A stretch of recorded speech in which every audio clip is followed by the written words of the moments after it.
안녕하세요. 보건복지TV입니다. 2021년 달라진 주택연금에 대한 영상을 준비했습니다. 주택연금에 대해서 먼저 간단히 좀 알아보고 가도록 하겠습니다. 주택연금이란 집은 소유하고 있지만 소득이 부족한 어르신들이 평생 또는 일정 기간 동안 안정적인 수입을 얻을 수 있도록 살고 계시는 집을 맡기고요.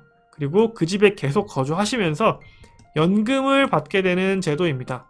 중요한 점은 국가가 보증하는 연금제도라는 점이겠죠.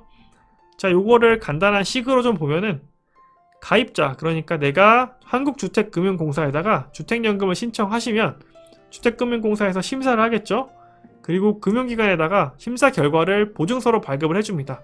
그러면 그 보증서를 받은 금융기관은 주택연금을 실행, 즉 저에게 연금을 지급하는 이런 과정을 거친다고 생각하시면 됩니다. 자, 주택연금과 관련된 간단한 통계를 가져왔는데요. 자, 이게 생각보다 재미있는 부분이 좀 있습니다. 자, 주택연금 가입 평균 연령은 72세 정도 되시고요. 자, 평균적으로 월 얼마 정도를 받을 거라고 생각하시나요? 자, 평균 월 받으시는 금액은 한 102만원 정도가 되고요. 보통 평균 가입하시는 주택의 가격은 3억 정도가 된다고 생각하면 되겠습니다. 자, 그리고 이 부분이 조금 재밌었는데 주택연금 가입자 수가 2021년 기준으로 해서 현재 78,379분이라고 합니다. 자, 그런데 이게 작년 2020년 기준으로는 7만 1000분 정도 됐어요.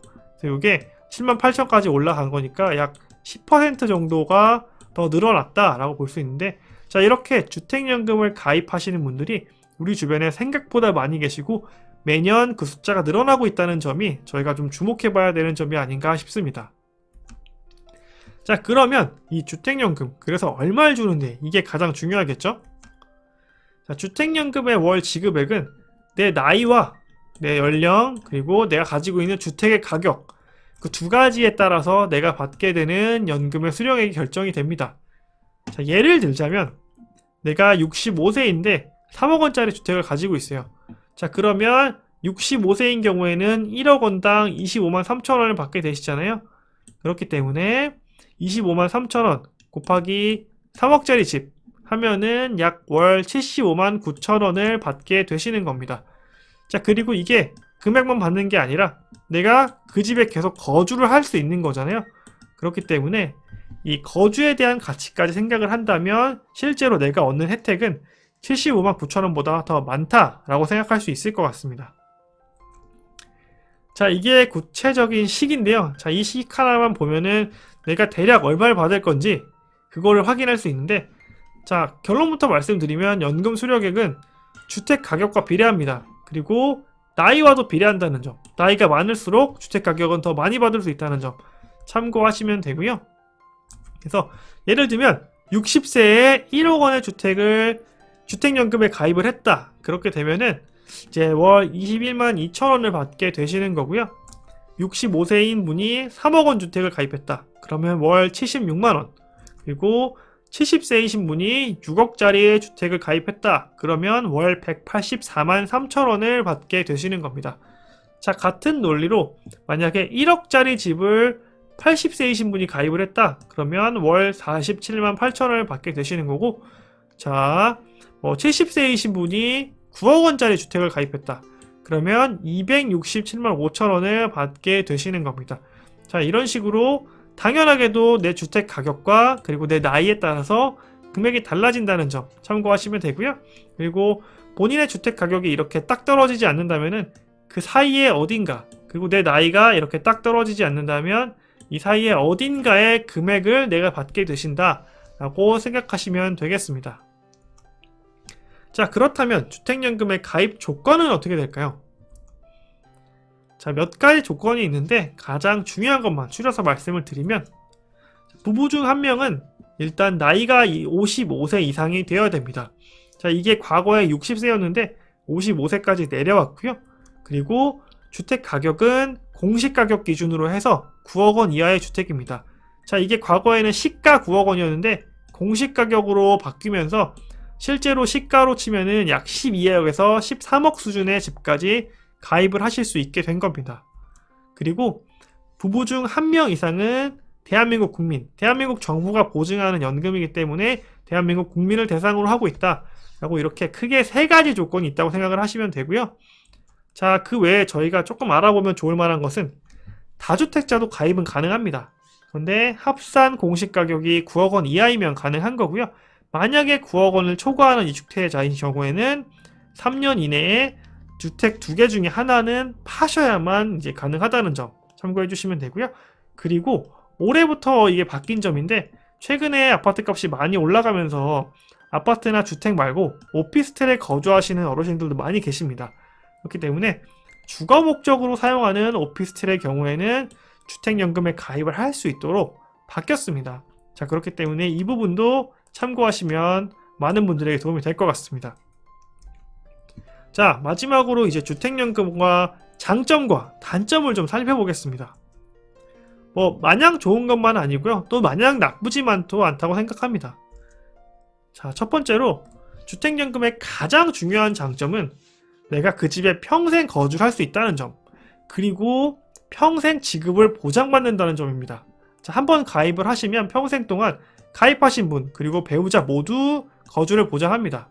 즉 부부 중에 한 분이 돌아가셨다고 해도 뭐 연금을 100만원 주던 걸 한 분이 돌아가셨으니까 50만원만 주겠다, 자, 이런 거 없습니다. 그냥 연금 감액 없이 100% 동일 금액을 지급을 하고요. 그리고 계속 그 집에 거주하실 수 있는 것도 보장이 됩니다. 그렇기 때문에 한번 가입을 하시면 평생 그 집에서 평생 연금을 받을 수 있다 라는 점 참고해 주시면 되고요. 자, 다음은 국가가 지급을 보장한다는 점입니다. 뭐 다른 개별 은행이나 기관에서 하는 연금들의 경우에는 국가가 지급 보증을 하지 않는 경우 그 지급에 문제가 생긴다면 중단될 수 있는, 만약에 그런 위험이 생길 수 있는데, 자, 주택연금의 경우에는 국가가 지급을 보장하기 때문에 대한민국이 망하지 않는 이상은 연금 지급 중단 위험이 없다는 점, 그것도 큰 장점으로 보이고요. 자, 세 번째는 상속의 가능성도 있다는 점입니다. 자, 이거 잘 모르시는 분들 많이 계세요. 그래서 주택연금 내가 한번 가입하고 나면은, 자, 이 아까운 집 내가 다 그냥 쓰다가 날려버리고 우리 아들, 우리 딸한테 가는 건 하나도 없다 이렇게 생각하시는 분들 계신데, 그렇지 않습니다. 자, 부부 모두 사망을 하신 이후에 주택을 청산했는데 잔액이 나와 있으면 그 잔액을 상속인에게 상속합니다. 자, 예를 들면 내가 5억짜리 집을 가입을 했어요. 그런데 내가 연금을 받은 액수가 한 2억밖에 안 되는 거예요. 그럼 나머지 3억 원치는 아직 연금 못 받았잖아요. 자, 요게 상속인에게 상속이 됩니다. 그렇기 때문에 뭐 남은 가치가 날아가지 않는다는 점도 큰 장점인 것 같습니다. 자, 그런데 내가 만약에 5억짜리 집을 가입했는데 받은 연금이 6억이에요. 자, 그러면은 상속인이 1억 다시 내야 될까요? 그런 건 아닙니다. 6억 받으셨으면 그냥 좋은 거예요. 연금을 잘 가입하셔서 집을 가지고 잘 활용하신 그런 경우가 되는 거죠. 그렇기 때문에 돈이 남았을 때는 남은 걸 주지만 돈을 더 받아갔을 때 더 달라고 하지 않는다라는 점도 굉장히 큰 장점인 거죠. 자, 그리고 마지막으로 우대형에 가입할 수 있는 분들의 경우에는 굉장히 좋은 조건이 됩니다. 자, 주택 가격이 1억 5천만 원 미만인 1주택 보유자의 경우에는 이 우대형이라는 형태로 주택연금 가입이 가능한데, 자, 이거는 연금을 20% 더 많이 줍니다. 그렇기 때문에 만약에 주택가격 1억 5천만 원 미만의 주택을 보유하고 계신다면은 주택연금을 가입하는 것도 다른 분들에 비해서도 더 좋은 방법이 될 것으로 보입니다. 자, 마냥 장점만 있는 게 아니라고 말씀드렸죠. 주택연금 분명히 단점도 있습니다. 자, 주택 가격의 상승분을 반영하지 않는다라는 점인데요. 연금의 시작 당시 가격보다 주택 가격이 올라도 연금액이 오르지 않습니다. 자, 이게 굉장히 큰 문제죠. 최근에 부동산 가격이 굉장히 오르고 있는데 3년 전에 가입하신 분들은 당시 내가 5억짜리 집을 가입하면서 한 달에 50만 원을 받기로 했어요. 야, 예시입니다. 그런데 만약에 그 집이 지금 한 8억이 됐어요. 자, 그럼 8억짜리 집을 가입하면 한 달에 100만 원을 받을 수 있는데, 이분이 집이 8억이 됐다고 해서 100만 원으로 바뀌는 게 아닙니다. 당시에 50만 원으로 가입을 하셨기 때문에 그대로 50만 원을 받는다는 점은 굉장히 큰 문제점이라고 볼 수 있을 것 같습니다. 다음은 연금 수령액의 물가 상승 반영이 되지 않는다라는 점인데, 자, 5억짜리 집을 50만 원 받기로 계약을 하셨습니다. 자, 그런데 내가 30년을 받았어요. 근데 30년 뒤에도 여전히 같은 돈을 받아야 된다는 거죠. 그렇기 때문에 지금 30만원 받기로 계약을 했으면 30년 뒤에도 30만원을 받는 겁니다. 근데 문제는 짜장면 값을 예로 들었지만 모든 물가가 매년 오르잖아요. 그렇기 때문에 내가 지금 가지고 있는 30만원과 30년 뒤에 30만원은 분명히 가치가 다를 거예요. 짜장면 한 그릇을 50그릇을 먹을 수 있었다면은 30년 뒤에는 30만원 가지고 뭐 20그릇밖에 못 먹을 수 있잖아요. 그렇기 때문에 이 점도 굉장히 큰 문제점 중에 하나라고 생각이 됩니다. 다음은 중도해지에 대한 문제인데요. 자, 주택연금 가입하셨다가 보니까 생각보다 마음에 안 드시는 부분이 있으실 거고, 또 어떤 경우에는 본인이 생각했던 것과 다른 거주에 대한 계획이 생기신 분이 계실 거예요. 그런 경우에 중도해지 하시는 경우가 있을 텐데 손해가 생각보다 큽니다. 왜냐하면 중도해지 시에 연금 수급액과 이자를 한꺼번에 반환하셔야 되고요. 그리고 초기 연금을 가입하면서 했던 보증료도 다 반환받지 못한다는 점. 그렇기 때문에 크게 이 세 가지 단점을 생각하셔야 되는 게 제가 오늘 말씀드리고 싶었던 내용입니다. 자, 대한민국의 경우에는 많은 분들께서 평생 동안 모아서 집 한 채를 갖고 계시는 경우가 많습니다.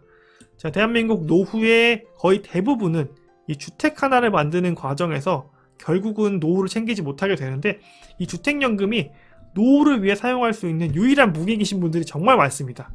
그렇기 때문에 노후를 위해서 이 주택연금을 정말 잘 써먹어야 된다는 점 꼭 참고해 주시고, 많은 이야기가 있습니다. 무조건 가입하라는 분도 계시고 무조건 가입하지 말라는 분도 계신데요. 본인의 상황과 주변 환경 그리고 자녀분들과 깊게 고민을 나눠보신 다음에 자, 가입하실 건지 혹은 가입 안 하실 건지 한 번 더 고민해 보시는 게 좋을 것 같습니다. 오늘 영상은 여기까지고요. 좋아요 꼭 부탁드리고 귀한 시간 내서 시청해 주신 여러분 진심으로 감사드립니다.